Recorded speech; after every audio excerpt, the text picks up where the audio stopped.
Confession, I've never been to downtown Las Vegas during the day before. First time for everything, I guess.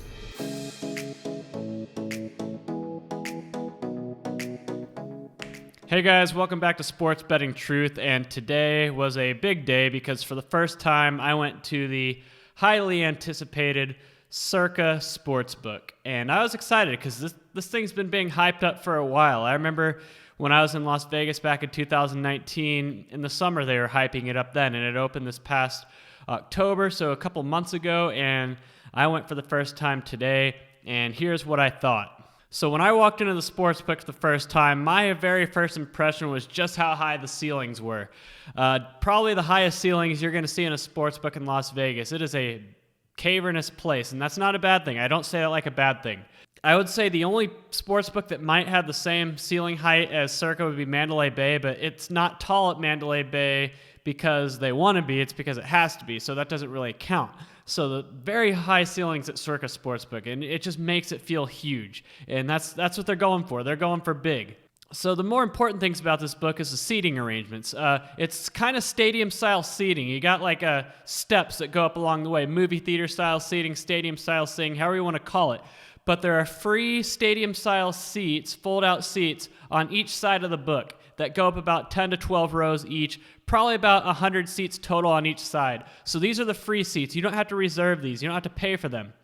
But in the center of the sportsbook is all reserved seating. You know, your couches, your high tops, your tables, your reserved seats. I don't know how much it costs. I didn't ask, but I'm sure it depends on the day. It's probably going to cost more for March Madness or the Super Bowl than it would be a random July weekday when only baseball is going on. Now, the odds board look very similar to the one you see at the Westgate or even the station casinos. It's electronic. It's not a dot matrix, so that means they can do a lot more with it. What they had on the odds board is your typical odds. You know, you had your college football, your college basketball, you had your NBA. Nothing really fancy on the odds boards. You also had your place for live in-game wagers as well that was going on during the Texas Bowl between Colorado and Texas.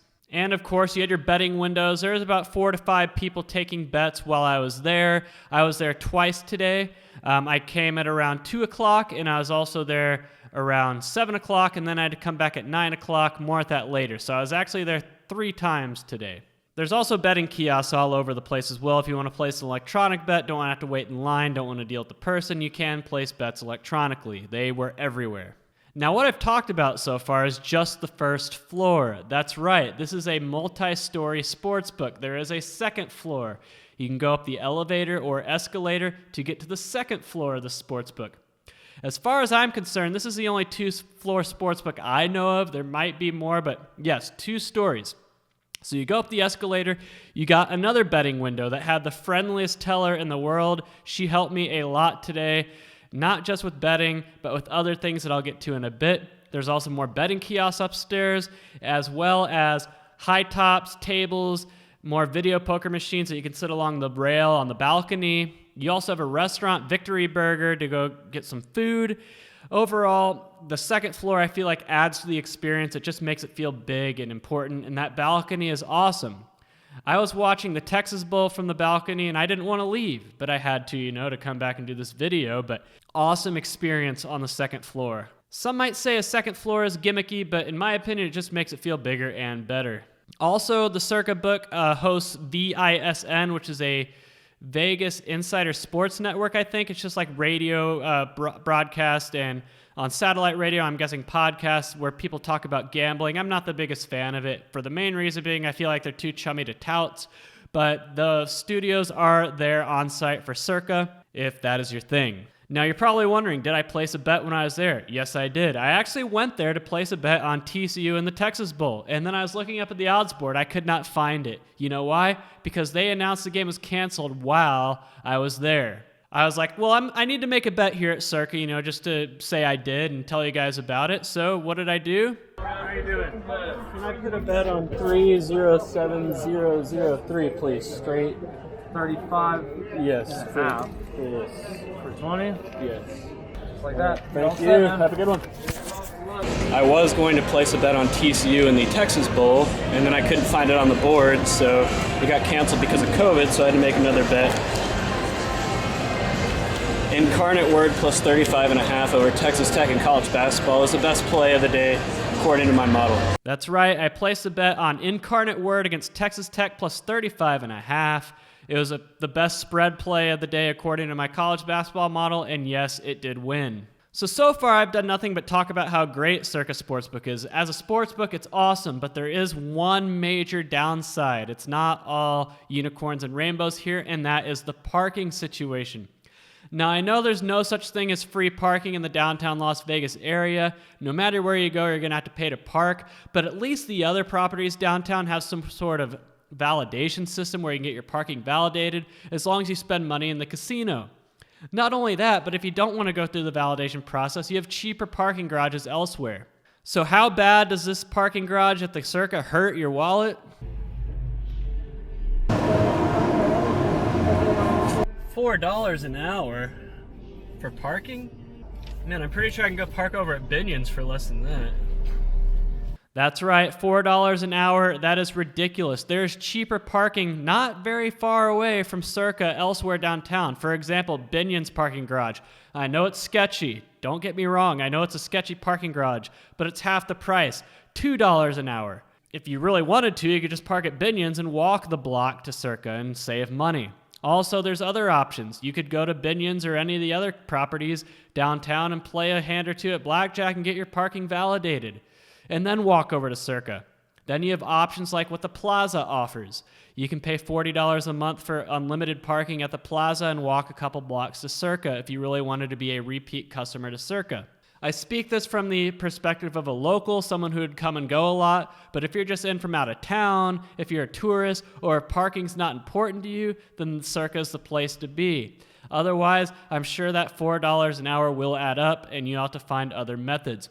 Now, there is one way you can get free parking at Circa, and that's to reach Maverick level status in their Players Club with their loyalty card, but if you want to get to that status, it's going to be like every other loyalty card. You're going to have to play and probably lose a lot in the casino first. So, in other words, there's no free lunch, and I feel like that is a major strike against Circa. The parking situation, expensive parking compared to the rest of downtown, and when you have sports books everywhere else in the city that have free parking, it's a big ask.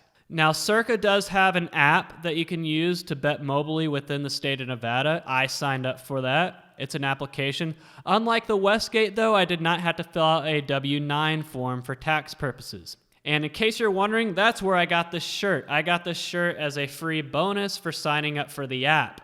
This is only the second app I've signed up for in Las Vegas so far, but as far as I know, I got nothing for signing up for the Westgate app. So I'm wearing this shirt not because I'm doing this video as a sponsorship for Circa, but just because I wanted to wear the shirt they gave me for signing up for the app. Now, I will point out, they're not going to activate your app account until you make a deposit, and you have to make a deposit with cash. That's why I had to leave and come back, because I did not have cash to make a deposit with, so I had to come back a couple hours later with some actual cash to make the deposit and officially activate my account, and from there I could finally access the app. So once I logged in, I checked around what the app had to offer, and it was pretty much identical to the Westgate app, only it's a white and blue color scheme instead of a yellow and black color scheme like the Westgate app. But apart from that, pretty much the same thing. And I mean same thing. Like the font and everything, the layout, everything is exactly the same as the Westgate app. So I'm guessing the app was developed by the same people. But as far as I'm concerned, it really wasn't that much different than the Westgate app in terms of what it had to offer. I didn't see any unique props. When I clicked on props for NBA, really only quarters and halves came up, so no player props or anything like that. So your betting options were pretty much your standard bets for all sports. There was also some live betting there during the Alamo Bowl when I was there the second time. Colorado and Texas was updating during commercial breaks, but that was the only game I could live bet on, so it's not offered for every single game. So like I said, I did have to come back. The reason I didn't come back right away with my money to deposit is because I wanted to see how the Incarnate Word game turned out first, so I could go back and cash the ticket if I needed to, which I did. It was a $20 ticket. It did win, and I got to cash it in for the sportsbook, and it practically paid for my parking because I had to go 3 separate times on the day, so I had to pay for parking 3 different times. $12, I won about $18, so I made a $6 profit when all was said and done. Now, before I get into why I had to come back a third time, I will point out a couple more things. The stadium swim feature, which is basically a pool sportsbook, like an outdoor heated pool with a big screen to watch sports and swim at the same time. It did exist. It's $10 to get in, but I did not check it out just because it was about 40 degrees today, and I didn't want to pay $10 just to go out there for a couple minutes, take some video, and then come back in. I'll do that another time when I actually intend to use the feature, but it did seem pretty cool. Also, this property is 21 and up only. No kids allowed. You have to be 21 years old to get into the building. There are security guards posted up at all the entrances checking IDs. They don't care how old you are. You need your ID to get in. I saw plenty of people turned away because they didn't have their ID, even though they're clearly old enough to get in. They don't play any games, so bring your ID or you're not getting in. So why did I have to go back a third time? Well, because I kept losing things today. It was crazy, but I want to give a shout out to Circa because I was able to recover all 3 things I lost.